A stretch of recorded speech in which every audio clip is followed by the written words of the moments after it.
But I think that if people don't understand that the target that Black women have is on our back, it's on our front.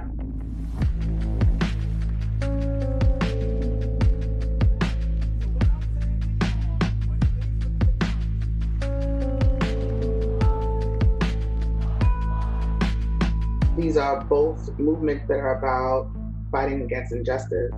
They're both movements that are predicated on undoing systems of oppression.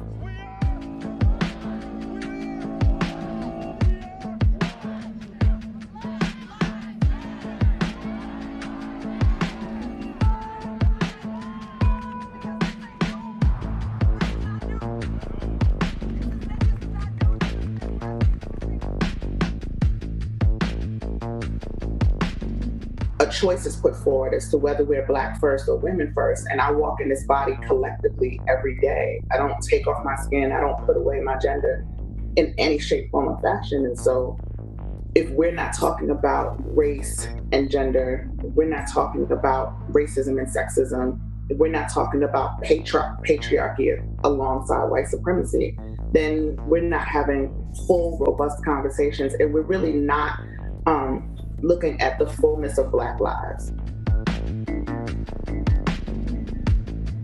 There is literally nobody who is exempt from experiencing sexual violence, no matter your race, your gender, your identity, nobody.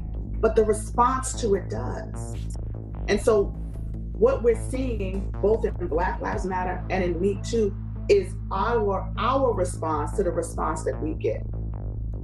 Black people aren't the only ones killed by police, but what is the response when a Black person is killed by a police officer?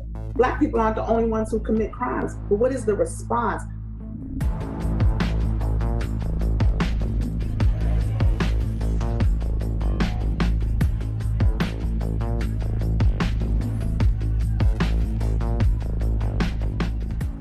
Did you ever think the movement would have taken off the same way without social media and a Hollywood star? And did you ever feel your work was being hijacked? It's not just social media, it's who brought it to social media and how it was brought to social media, under what circumstances.